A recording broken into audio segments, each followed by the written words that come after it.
Hi, welcome to Sherin's kitchen. இன்றைக்கி நம்ம கிச்சனில் பார்த்தீங்கன்னா லஞ்ச் பாக்ஸ் ரெசிபி தான் பார்க்க போகிறோம். ரொம்ப சிம்பிளாகவும் இருக்கும், அதே போல் டேஸ்ட் வேறு லெவலில் இருக்கும்.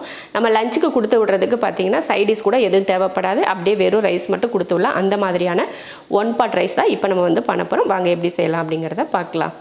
1 பாட் ரைஸ் பண்ண போகிறோம். அதுக்கு ஒரு 2 டேபிள் ஸ்பூன் அளவுக்கு எண்ணெய் ஊற்றிட்டு ஒரு 1/4 ஸ்பூன் அளவுக்கு சோம்பு சேர்த்துக்கலாம். அடுத்ததாக ஒரு வெங்காயம் போடுறதுக்கு முன்னாடி பட்டை, கிராம்பு, ஏலக்காயெல்லாம் போட்டு தாளிப்போம். அது மறந்துட்டேன் நான். அதனால் 2 துண்டு பட்டை, 3 கிராம்பு, 3 ஏலக்காய், ஒரு அன்னாச்சி பூ, 2 பிரிஞ்சு எல்லாம் சேர்த்துக்கலாம்.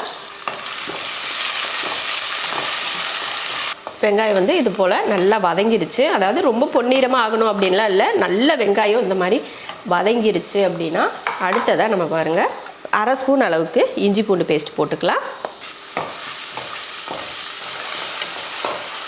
கூடவே 2 தக்காளியும் 3 பச்சை மிளகாய். அடுத்ததாக கொஞ்சம் புதினாவும் மல்லித்தலையும் கொஞ்சமாக சேர்த்துக்கோங்க, நிறைய வேணாம். போட்டு இதை நல்லா வதக்கி விட்ருவோம். தக்காளியெல்லாம் நல்லா வதங்கிடுச்சு. இந்த டைமில் ஒரு 1/2 ஸ்பூன் அளவுக்கு கரம் மசாலா சேர்த்துக்கலாம். கரம் மசாலா இருந்தால் சேர்த்துக்கோங்க, பிரியாணி மசாலா கூட சேர்த்துக்கோங்க.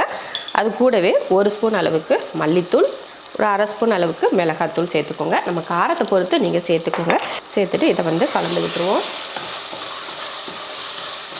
2 ஸ்பூன் அளவுக்கு தயிர்.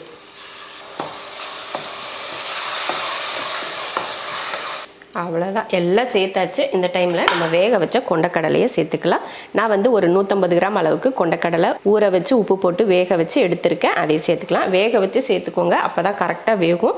இல்லைன்னா 1-2 வெந்திருக்கும், ஒரு சிலது வேகாமல் இருக்கும். அதனால் வேக வச்சு சேர்த்துக்கோங்க. எல்லாம் நல்லா கலந்து விட்டாச்சு. அவ்வளோதான். இப்போ தண்ணி சேர்த்துக்கலாம். இந்த படியில் தான் 1 படி அரிசி, நம்ம சாப்பாடு அரிசி எடுத்து வச்சேன், அதில் தண்ணி சேர்த்துக்கலாம். 1க்கு 2 கணக்கில் தண்ணி எடுத்துக்கலாம். இப்போ அரிசி போட்டுடலாம். நல்லா 1/2 மணி நேரமாக அரிசி நல்லா ஊற வச்சுக்கோங்க. 1/2 மணி நேரமாக ஊற வச்ச அரிசி. எப்போவும் வீட்டில் சாப்பாடு செய்வோம் இல்லையா, அந்த அரிசி தான் போட்டிருக்கேன். பிரியாணி அரிசி போட்டால் தண்ணியோட அளவு கம்மியாக இருக்கணும். அதனால் நான் சாப்பாட்டு அரிசிக்கு ஏற்ற மாதிரி தண்ணி ஊற்றியிருக்கேன். நீங்களும் பார்த்துட்டு சேர்த்துக்கோங்க. அடுத்து உப்பு சேர்த்துருவோம். உப்பு சேர்த்துட்டு நல்லா கொதிக்க விட்டுருவோம். அதுக்கப்புறமா குக்கர் மூடி போட்டுக்கலாம். நல்லா கொதிக்க ஆரம்பிச்சிருச்சு. இந்த டைமில் உப்பெல்லாம் சரியாக இருக்கான்னு பார்த்துட்டு குக்கர் மூடி போட்டு ஒரு 3 விசில் விட்டு ஆஃப் பண்ணிக்கலாம். விசில் விட்டு 2-3 விசில் உங்கள் குக்கருக்கு ஏற்ற மாதிரி நீங்கள் விசில் விட்டு இறக்கிக்கோங்க. சூப்பராக ரெடியாக இருக்குது. பார்க்குறக்கு அவ்வளோ சூப்பராக இருக்குது. நீங்கள் இதில் எதுவுமே சைட் டிஷ்லாம் கொடுத்து விட வேணாம். உங்களுக்கு மனசு திருப்திக்காக என்னென்னா கொஞ்சமாக வெங்காய பச்சடி மட்டும், தயிர் பச்சடி மட்டும் வச்சுக்கிட்டிங்கன்னா சூப்பராக இருக்கும். பாருங்கள், பார்க்குறக்கே அவ்வளோ அழகாக. நம்ம மட்டன் சிக்கன் பிரியாணி கூட இந்த அளவுக்கு கலர்ஃபுல்லாக வராது போல் இருக்குது. அந்த மாதிரி சூப்பராக வந்திருக்கு. லஞ்ச் பாக்ஸுக்கு கொடுத்து விட்றதுக்கு செம்ம ரெசிபி. கண்டிப்பாக இது போல் ட்ரை பண்ணுங்கள். சின்ன பிள்ளைங்கள்லேருந்து ஆஃபீஸ் போகிறவங்க வரைக்கும் லஞ்சுக்கு இதை கொடுத்து விட்டிங்கன்னா வேணான்னு சொல்லாமல் சத்தமே இல்லாமல் சாப்பிட்டு வருவாங்க.